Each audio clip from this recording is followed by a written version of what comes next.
should know me by now. No? I never quit. I'm not a quitter. I've done it with my marriage of 100 years, living with the same woman, so I'm not a quitter. What speaks to my soul, I follow.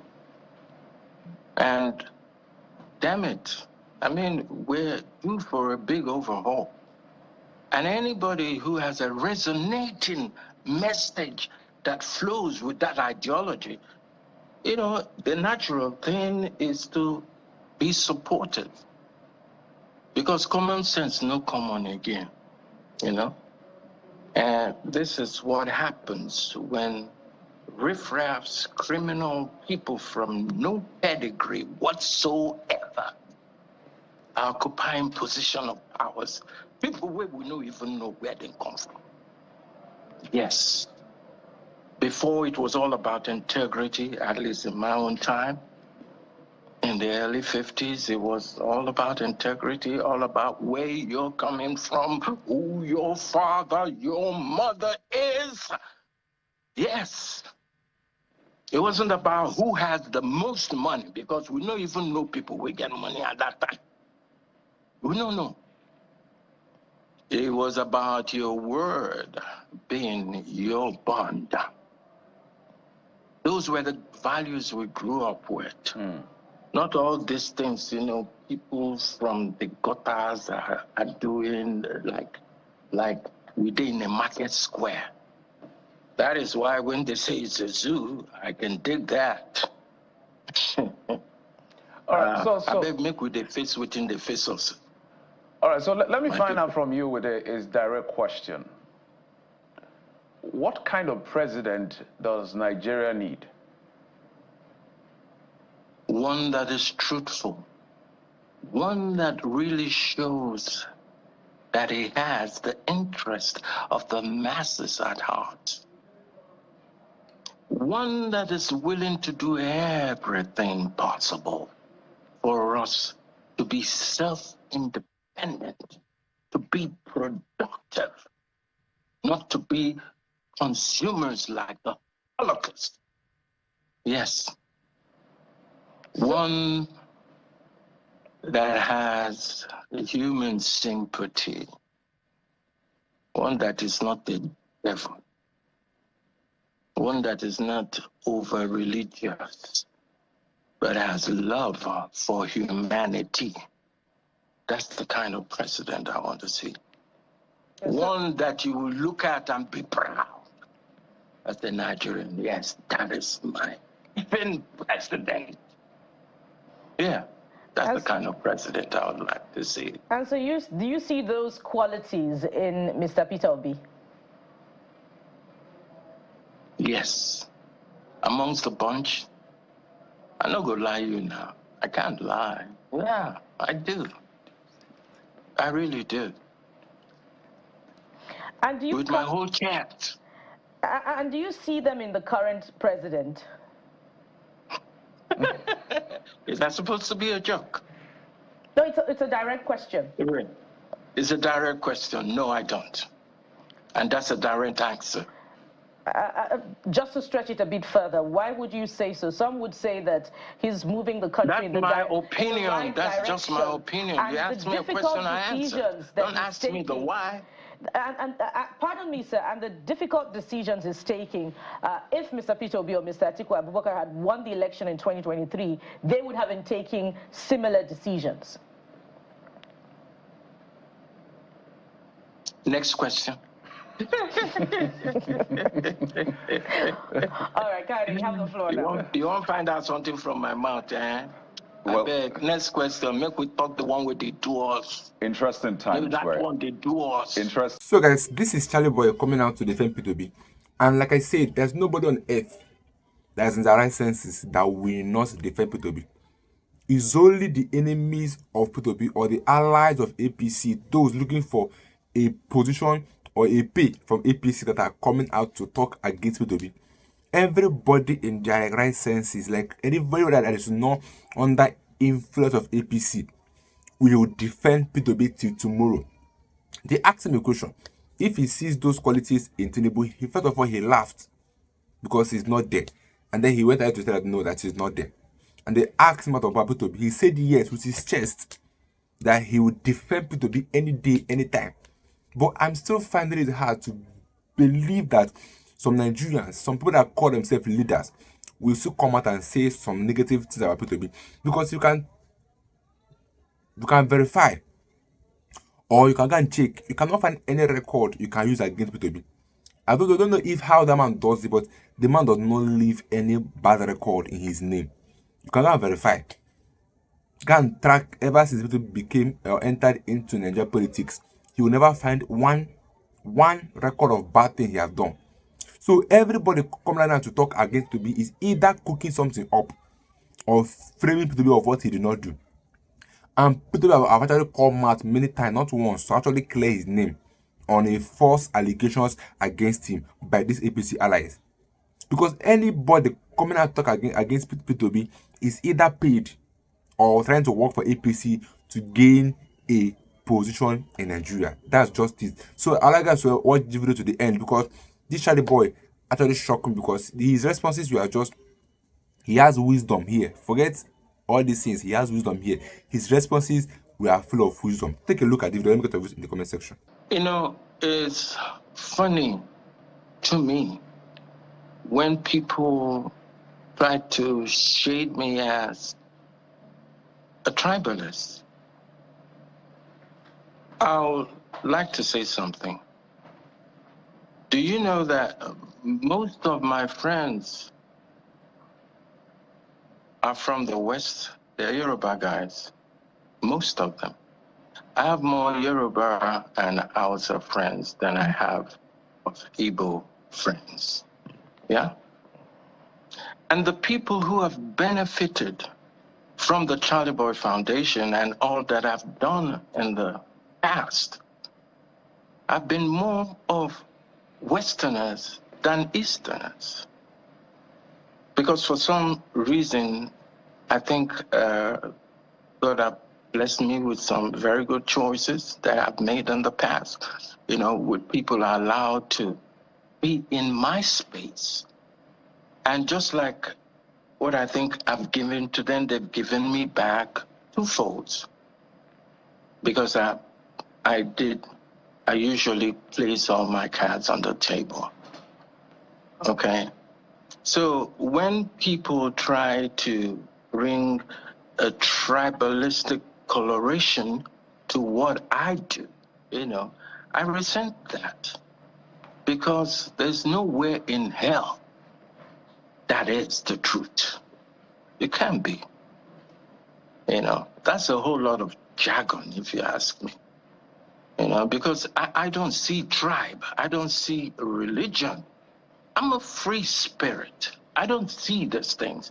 But, you know, I keep asking one question, and that is, why is it that when they want to do the stealing, when they want to be as corrupt as sin, you will find the Igbo man, you find the Yoruba man, you find the Fulani man, they're all in that place, so chopping the money.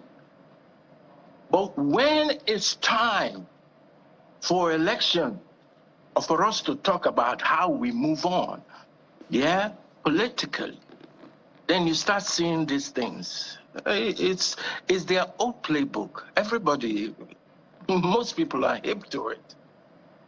And for the past 20 years, I've never trusted any government in power. Never. And I ain't going to start now. But we have two choices.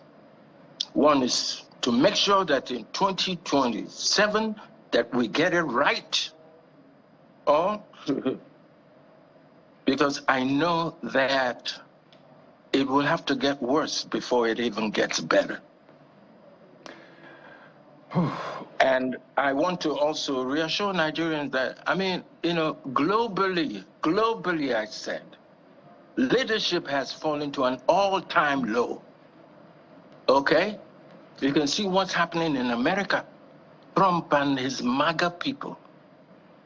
And that is what is so dangerous.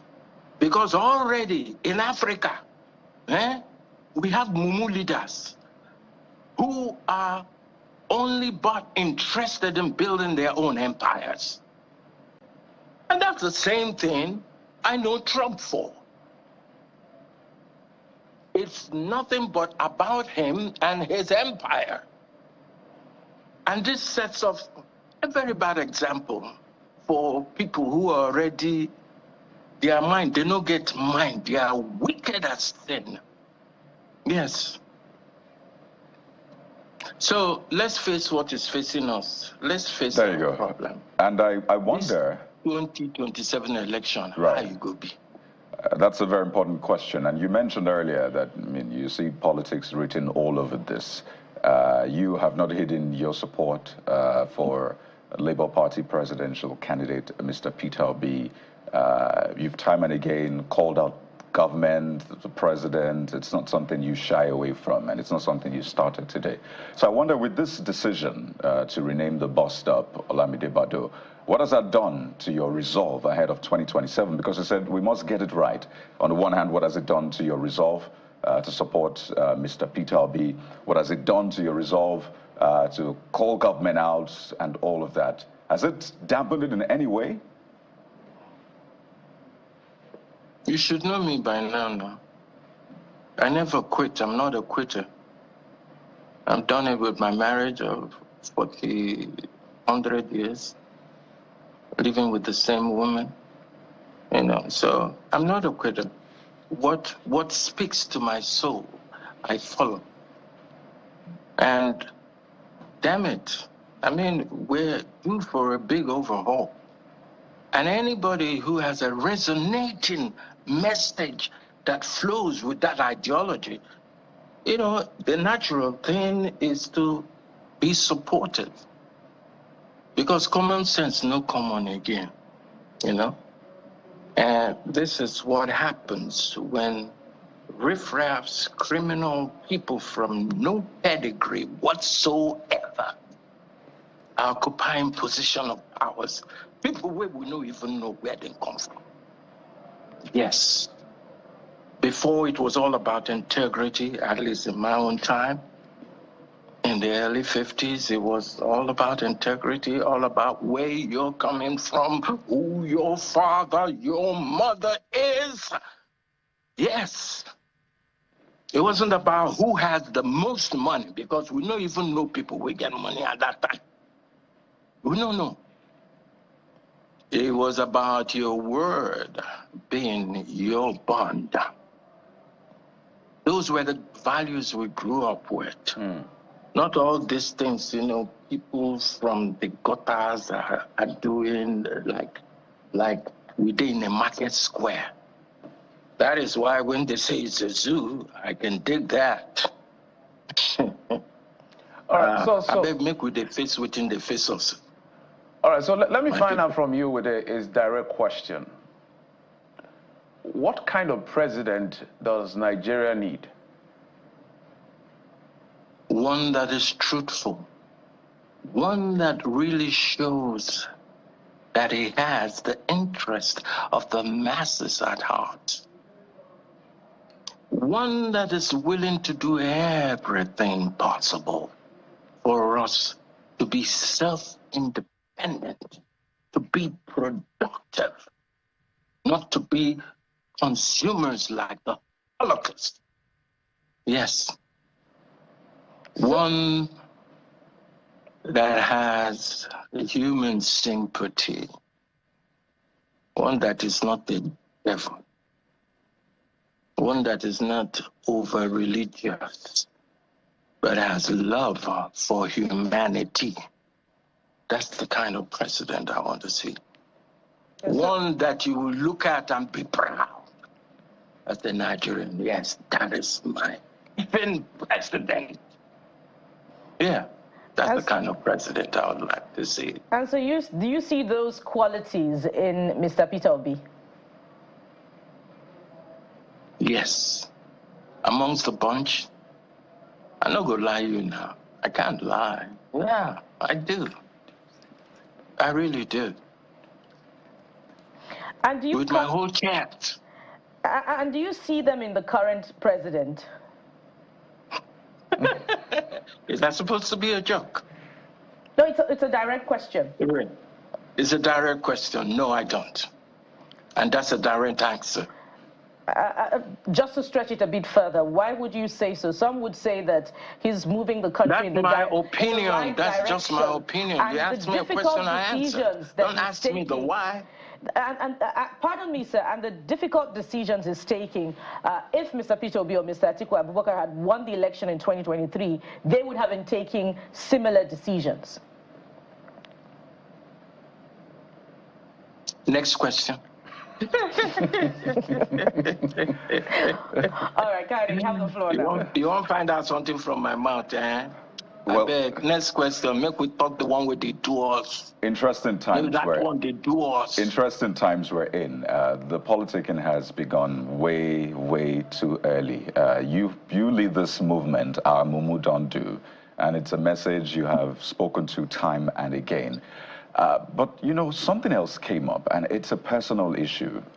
It's a narrative that has also come up in all of this controversy around politics, renaming of the bus stop. It's a lot put together. And it is those people who, on the one hand, say that they love what you represent. You represent that, you know what, I do not care, I will speak truth to power, whatever it takes, whatever comes at me, and all of that. And there's some other people who say, well, we don't see him as a good example for young people. And they put up some of the pictures. Some of them have described it as badass and the rest. But they put up those pictures and say, well, we don't see him as a good example for young Nigerians. So maybe it's okay to have that bus stop renamed. This is a question I imagine you've had to answer time and again. But it has come up yet again. For the younger generation, what do you say to them? You know, when I started off this Charly boy thing, my father was most worried on my behalf. And why? Obviously, because he felt that people would not understand me with all the shenanigans that I bring to play. So, but I now asked him a question. I said, but do you understand me? And he says, yes. He says he's saying what he's saying because this is a very conservative environment. And some of the things, how I posturize, how I do my thing, you know, smacks over somebody who's not thinking well, who may just be irresponsible. And as for mumus who are out there, to think that after I come from such a high-graded pedigree, that people will expect anything less from me. I am my father's son. And my father is me. Chukwudifuokuta lives in this body also.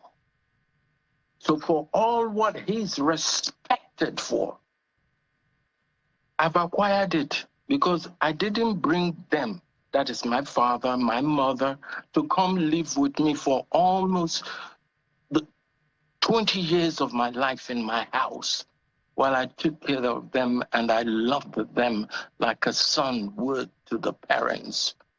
Those were part of my Kodak moments in my life because I felt I was finally paying back to the people who showed me the way. My father, who taught me simplicity and the art of contentment.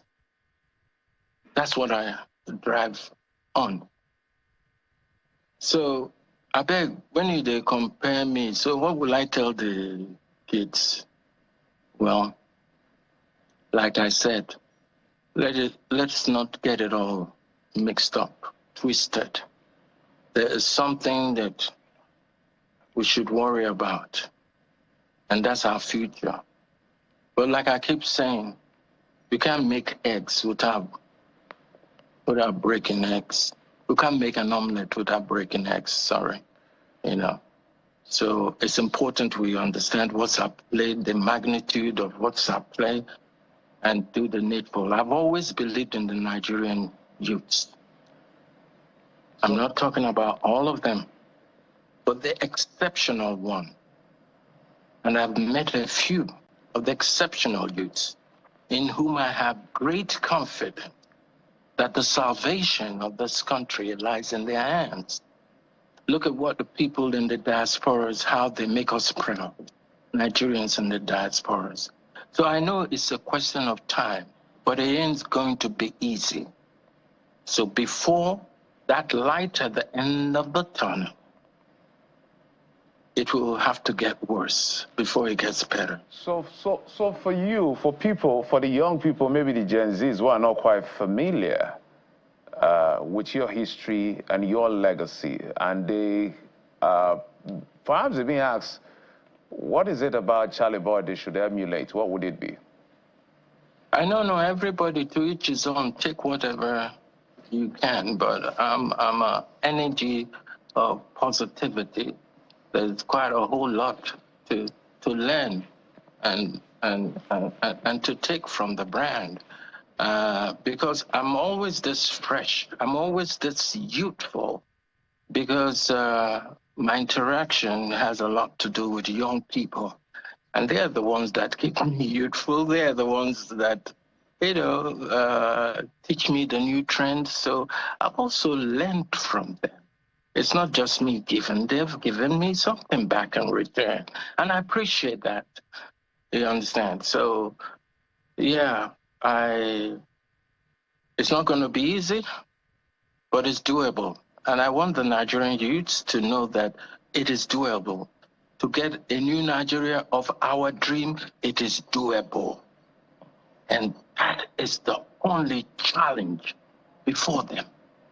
Well, besides the other part of the conversation, for the younger people who may not know, there are so many other things that can be picked from your life and your history, your program that was my book is coming out. My book is coming out. It's called 999. Oh. And what does here it is. Okay. What does that mean? 999 is an angelic number. Angelic, I said. 999 is the era of new beginnings. Okay? All right, so we'll look forward to that. The era of new beginnings. So I'm starting life all afresh. If you see me, my shoe, they shine. My face, they shine. That is because I did chill at the bubble.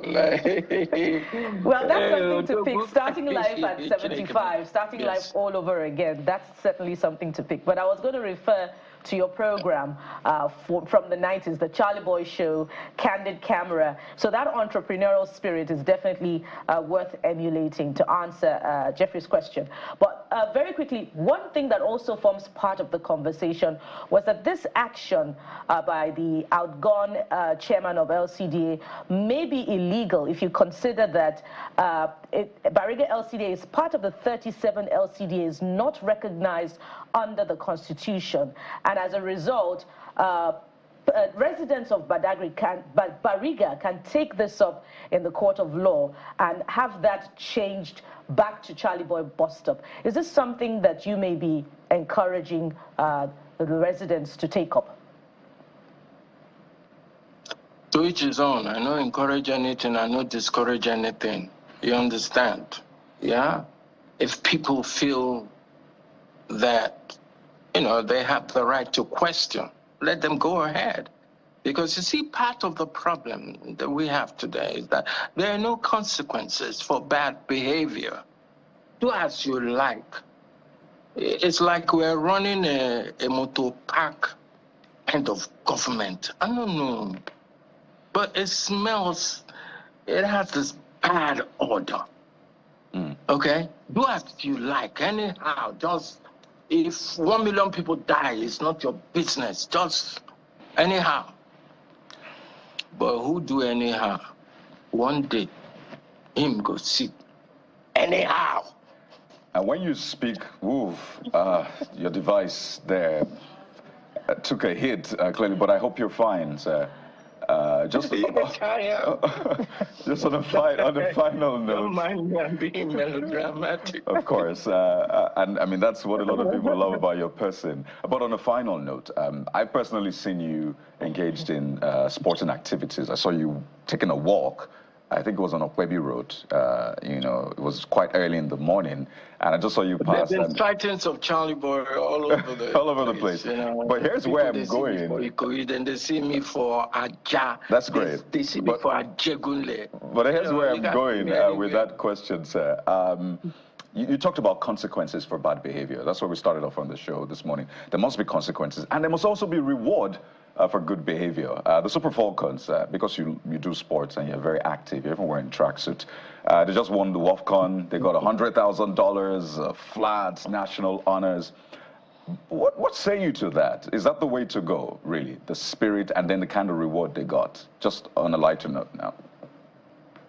You mean our girls, Yes, the Falcons? Our girls, the Super Falcons. I owe them an apology because I was drowning in all this bus stop thing. A lot of people have been calling me like they're talking to me as if I lost something. I don't get it. You know, there's nothing to lose in it all, you know.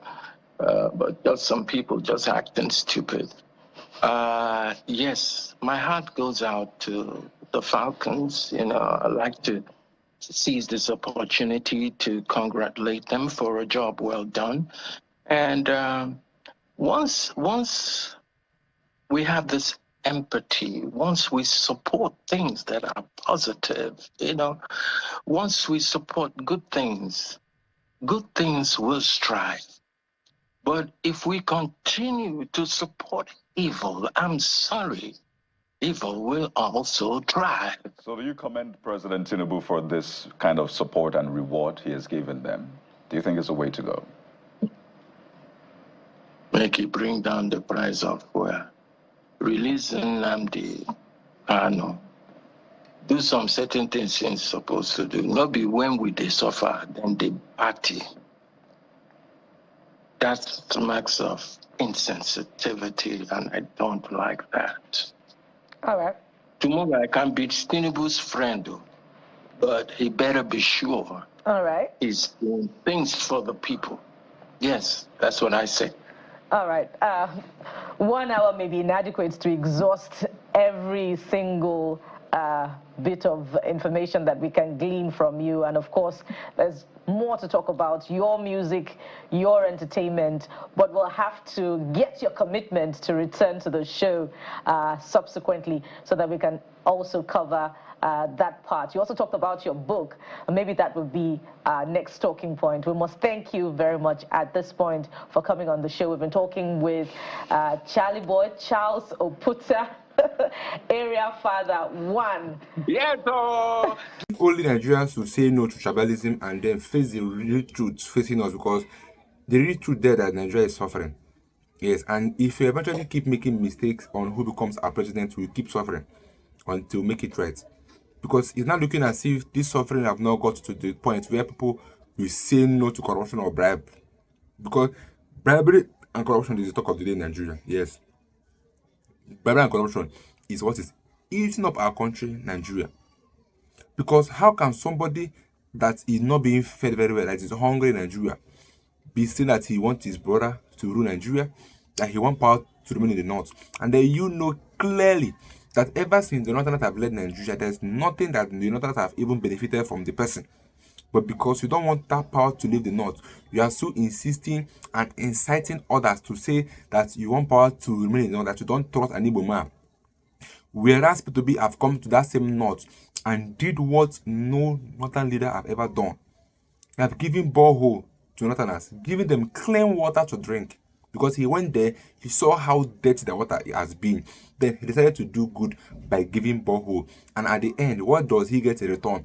That they cannot trust him. You cannot trust somebody that have come to do what none of your leaders have done. You can't trust somebody that have come out to give you clean water to drink. You can't trust someone that have come to the same north and help to renovate some schools, have given money to some hospitals to help them get equipment for a better health care. You don't trust a man that have gone to the north, sat down on the floor with you to break your fast. You don't trust a man that have done more good in your region than any of your leaders.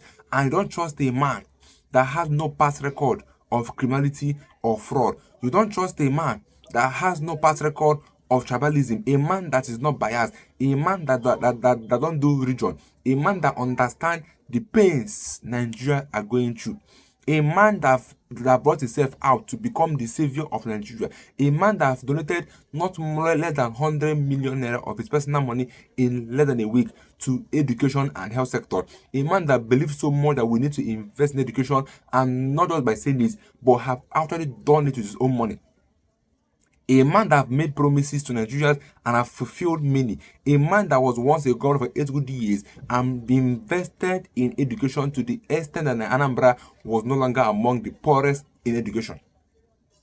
Then somebody said they don't trust the man, but yet to trust someone that have only brought nothing but pains to Nigeria, a man that have only brought nothing but humiliations in Nigeria. Because how can we hear that the former Nigeria president died in a clinic in London? What happened to the clinic in Nigeria is a clear proof that they failed as government. Because if you cannot actually foster the health sector in your country, and then you are actually fostering another health sector in another country, that means you failure as a government, because we need to invest more in our land before going to another person's land.